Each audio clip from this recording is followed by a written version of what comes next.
स्वागत है आपका हमारे चैनल पर। मैं हूं आपके साथ शिप्रा सैनी। महाराष्ट्र में उद्धव ठाकरे सरकार में मंत्री नवाब मलिक की गिरफ्तारी के बाद अब सियासी भूचाल आ गया है। तमाम नेता अब केंद्र सरकार पर हमलावर नजर आ रहे हैं, लेकिन इसी कड़ी में बंगाल की मुख्यमंत्री ममता बनर्जी का भी बयान सामने आया है। ममता बनर्जी ने कहा है कि नवाब मलिक किसी भी कीमत पर इस्तीफा न दे। आपको बता दें, नवाब मलिक उद्धव ठाकरे सरकार में अल्पसंख्यक मंत्री हैं और अंडरवर्ल्ड से कनेक्शन के पूरे मामले में उनकी गिरफ्तारी हुई है। मनी लॉन्ड्रिंग का ये पूरा मामला है जहां ईडी ने उन्हें गिरफ्तार किया है, लेकिन इसके बाद अब पूरा विपक्ष एकजुट होकर अटैकिंग मोड में नजर आ रहा है, जहां केंद्र सरकार पर सवाल उठाए जा रहे हैं और केंद्र सरकार पर एजेंसियों का गलत इस्तेमाल करने का आरोप लगाया जा रहा है। आपको बता दें, इस पूरी गिरफ्तारी के बाद पश्चिम बंगाल की मुख्यमंत्री ममता बनर्जी ने एनसीपी चीफ शरद पवार से फोन पर बातचीत की। करीब 10 मिनट तक ये बातचीत हुई और दोनों नेताओं ने केंद्रीय जांच एजेंसियों के गलत इस्तेमाल के मुद्दे पर विपक्ष को एकजुट होने की मांग की है। यानी किस तरीके से अब इस पूरे मामले पर ही एक अलायंस बनाकर केंद्र सरकार के खिलाफ लड़ा जाए, प्रधानमंत्री नरेंद्र मोदी को किस तरीके से टारगेट किया जाए, ये मकसद कहीं न कहीं इस पूरी गिरफ्तारी में विपक्ष ढूंढ रहा है। जिस तरीके से ये बातचीत शरद पवार और ममता बनर्जी के बीच हुई है और ममता बनर्जी ने ये जरूर कहा है कि नवाब मलिक इस्तीफा ना दें। यानी उद्धव ठाकरे सरकार पर जिस तरीके से अब बीजेपी दबाव बना रही है कि नवाब मलिक से इस्तीफा ले लेना चाहिए क्योंकि ईडी ने उन्हें गिरफ्तार कर लिया है। ये पूरा मामला बेहद गंभीर है। जिस तरीके से अंडरवर्ल्ड कनेक्शन सामने आया है और मनी लॉन्ड्रिंग का ये पूरा मामला है जिसमें नवाब मलिक की गिरफ्तारी हुई है, तो उसके बाद नवाब मलिक को अल्पसंख्यक मंत्री के पद पर रहने का कोई अधिकार नहीं है। और खबर तो ये भी सामने आई थी कि नवाब मलिक उद्धव ठाकरे को अपना इस्तीफा सौंपेंगे, लेकिन देर रात शरद पवार ने एक इमरजेंसी मीटिंग बुलाई थी जिसमें बाला साहेब थोराट और इसके अलावा अशोक चौहान जैसे नेता शामिल थे। इस मीटिंग में आखिर क्या हुआ, क्या फैसला लिया, क्या निर्णय इस पूरी गिरफ्तारी के बाद हुआ है, ये सामने नहीं आया है। लेकिन अभी तक नवाब मलिक ने इस्तीफा नहीं दिया है। लेकिन जिस तरीके से नवाब मलिक की गिरफ्तारी पर न सिर्फ महाराष्ट्र में सियासत गरमाई हुई है, बल्कि कहीं न कहीं नवाब मलिक की गिरफ्तारी में विपक्ष भी एक मौका ढूंढ रहा है कि किस तरीके से केंद्र सरकार के खिलाफ यानी मोदी सरकार के खिलाफ एक अलायंस तैयार की जाए। और उस अलायंस का मकसद ये है कि 2024 में प्रधानमंत्री नरेंद्र मोदी को किसी भी तरीके से हराया जाए। एकमात्र लक्ष्य 2024 में प्रधानमंत्री नरेंद्र मोदी और बीजेपी को हराने का है और यही वजह है कि इस तरीके से ये फोन कॉल चल रहे हैं। इस तरीके से एक मंत्री की गिरफ्तारी जिस पूरे मामले में हुई है, बेहद गंभीर मामला है। देश की यानी राष्ट्रीय सुरक्षा से जुड़ा ये पूरा मामला है, लेकिन इस पर ममता बनर्जी की चिंता जाहिर करना, इस तरीके से केंद्र सरकार पर निशाना साधना, ये साफ तौर पर बताता है कि किस तरीके से ममता बनर्जी की पार्टी टीएमसी हो या फिर एनसीपी महाराष्ट्र में हो या शिवसेना हो, कांग्रेस पार्टी हो, ये तमाम ऐसी पार्टियां हैं जो राष्ट्र हित के बारे में कभी नहीं सोचती हैं, जो देश की सुरक्षा के बारे में सोचने के बजाय जिस तरीके से वो देश विरोधियों का साथ चुनती है, जिस तरीके से वो देश के दुश्मनों का साथ देती है, वो अपने आप में हैरान करता है। और कहीं ना कहीं ममता बनर्जी ने जिस तरीके से शरद पवार से 10 मिनट तक ये बातचीत की है, जिसमें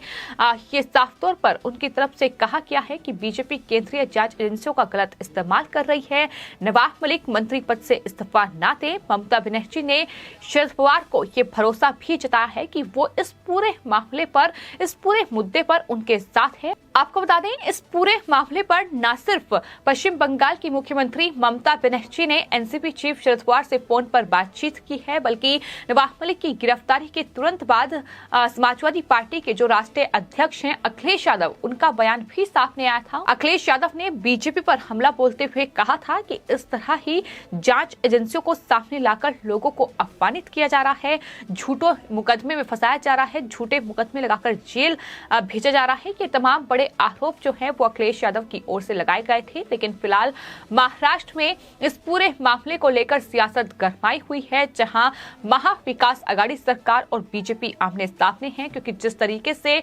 महाराष्ट्र में एक के बाद एक तमाम ये बड़े चेहरे, बड़े राजनीतिक चेहरे ईडी की रडार पर आ रहे हैं और एक के बाद एक गिरफ्तारी का दौर पड़ रहा है कि ये अपने आप में उद्धव ठाकरे सरकार के लिए अब गले की फांस बन चुका है, क्योंकि अब मुख्यमंत्री उद्धव ठाकरे की कुर्सी पर भी संकट के बादल मंडरा रहे हैं। मुख्यमंत्री की कुर्सी से भी उन्हें हाथ धोना पड़ सकता है और जिस तरीके से बीजेपी ये दावा कर रही है कि 10 मार्च के बाद महाराष्ट्र में नई सरकार बनेगी, ये दावा बीजेपी के जो प्रदेश अध्यक्ष है महाराष्ट्र के, उनकी तरफ से किया गया था। और उससे पहले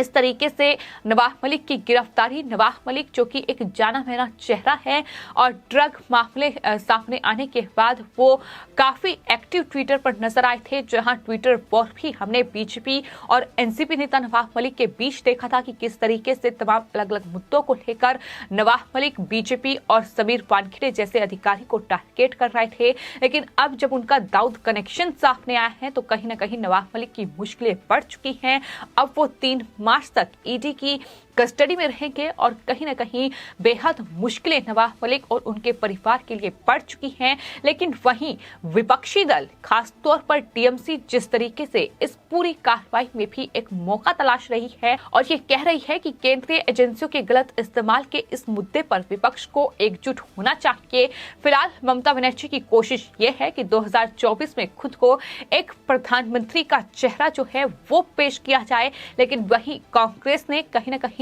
ममता बनर्जी को आईना दिखाने का काम किया है। ये साफ कर दिया है कि प्रधानमंत्री का जो चेहरा है वो राहुल गांधी होंगे। तो इस तरीके से विपक्ष में भी पूरी तरीके से फूट पड़ चुकी है। लेकिन अभी भी शिवसेना की कवायद ये है कि किसी भी तरीके से एक अलायंस बनाकर बीजेपी को टारगेट किया जाए। लेकिन सवाल यहाँ ये है कि पूरा मामला कोई मोदी सरकार या फिर महाविकास आघाड़ी सरकार की लड़ाई नहीं है। ये पूरा मामला अंडरवर्ल्ड डॉन दाऊद इब्राहिम और उनके गुर्गों से जो नवाब मलिक का कनेक्शन सामने आया है उसका ये पूरा मामला है। आखिर क्या कनेक्शन है, आखिर ये मनी लॉन्ड्रिंग का पैसा कहां जा रहा है, किसकी सह इन गुर्गों को मिली हुई है, आखिर किस तरीके से अपना पूरा रियल एस्टेट का कारोबार और तमाम चीजें कहीं ना कहीं महाराष्ट्र से चलाई जा रही हैं, डी कंपनी जो चला रही है, वो तमाम सवाल हैं जो फिलहाल महाविकास आघाड़ी सरकार के सामने हैं और जवाब देना होगा। यही वजह है कि बीजेपी लगातार ये कह रही है कि उद्धव ठाकरे सरकार को